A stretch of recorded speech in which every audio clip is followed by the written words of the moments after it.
My grandfather started the farm in 1954. His name was George S. Orr Jr. And he had grown up in a family of people that peddled fruit. They would take fruit to the city and sell it to others, and he would buy the fruit from local orchardists and then resell it. And then finally he decided he wanted to buy his own orchard, and his first orchard was over towards Kearneysville. And then from there, as other farmers in the area would go out of business, they would offer him their farm first. So he started purchasing the farms that were adjacent, and we're right here centrally located in Apple Pie Ridge. And so the soil is really good for apple production here, and that's mostly what he started with, was the apples. And then he got into the peach production as well. And then in the 80s, he decided to put in his own packing shed because he noticed he was paying a lot of money to have other people pack the fruit. And they got really big. They were about 1,100 acres at our largest. And we opened the commercial farm market in 1993. Around that time was the first, what we consider the farm market, the building that we're in now. And then we've expanded it greatly over the last couple years. We split the business in 2019, and we took the part of the business that was more tourism, and my uncle took the part of the business that was more apples and wholesale. He didn't want to do other fruit other than apples. And so from there, we've really expanded the tourism operation. The picker and apples that you see right now, we just started harvesting those last year. It was a project that my dad wanted to do, and he planted all these trees, and then he passed away in 2020. So he never got to see it really come into production. But it was like a passion of his to see all the different varieties and to grow the different rootstocks and try it. We had never grown apples on trellis before in the high density planting. So last year we started that off, and it was a huge hit, and the customers are loving it, and we're incorporating it into our field trips as well. My Uncle Mike and my dad really put a lot of thought into how to lay out the different pick-your-own patches. We start with strawberries, and then we move into blueberries, and then we go to blackberries. We do pick-your-own table grapes, we do pick-your-own flowers, pick-your-own apples is the latest thing. And so it really takes us from the middle of May all the way through November 5th, where every week you should be able to come here and pick something, and usually you can pick multiple things. Probably about 10 years ago, it really took off, and we've had to really kind of hustle to keep up with the growth. And we did do reservations during COVID, which was a challenge, and we've learned how to book field trips and manage all the different event reservations, which was a learning curve as well. But I love seeing the kids because we are geared towards pre-K to about second grade, because we do Spookly the Square Pumpkin and the Pumpkin Patch.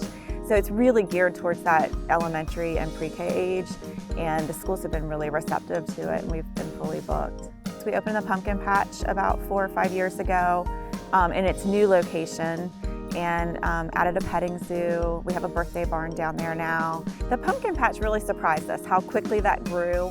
It started with just a very basic setup, just a field of pumpkins and a little wagon. We just saw that there were so many requests. Every time we would add something, the customers would be asking for something else.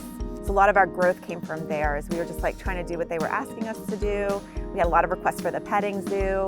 So that was really exciting for me when we were finally able to add all the animals, because we had a lot of customers that were asking for that for the field trips as well. And we are open year-round. Even though our hours are shorter in the winter, we're here all the months of the year. And we still do pack commercially. My husband does that. And we commercially pack peaches and apples to go to grocery stores, mostly up and down the East Coast. Yeah, a lot of our products stay within the 81 corridor, but we start out in mid-June packing peaches, and then we switch over right around September 4th, start going into apple packing, and we stay in apple packing straight through usually January. We finish up. So we're shipping to grocery stores and schools and institutional apples, and we do a lot of packing through that time period. The earliest I remember dealing with Extension was for the senior nutrition program, and then for some of the outreach with helping customers with recipes. Back in the old days when we were really small, we would used to have people come out and help us do, recipe education of the customers a little bit. And then Dawn's worked with them more than I have. Yeah, we've been doing the IPM program since about 2009, 2008, probably early 2008.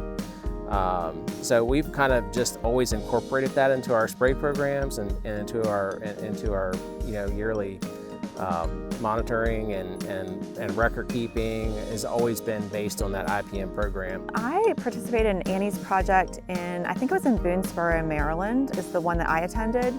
I went for one winter. I learned things about QuickBooks, Excel. They had specialists come in and talk about ag insurance, different levels of coverage, a lot of bookkeeping and office work, things that I wasn't exposed to a lot here yet.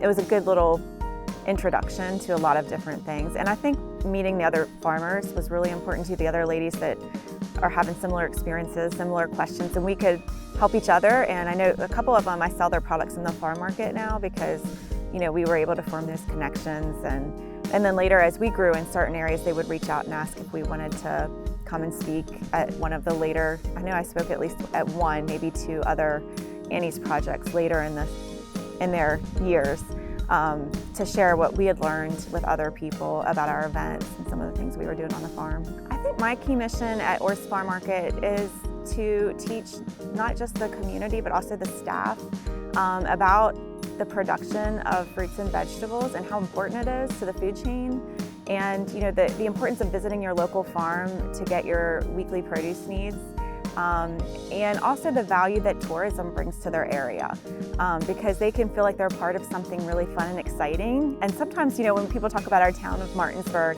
they're like, oh, there's nothing going on in Martinsburg. I've heard that over the years, like, oh, you know, it's not as exciting as over in Virginia or over in Maryland. And I've started to hear more pride about the community, and especially that younger generation, like they feel like our town has more to offer. And I've noticed a lot of visitors coming here from other places, and I think it's really nice to see that younger generation have that pride of like, hey, these people are coming here to see something that we're doing. And I really love that.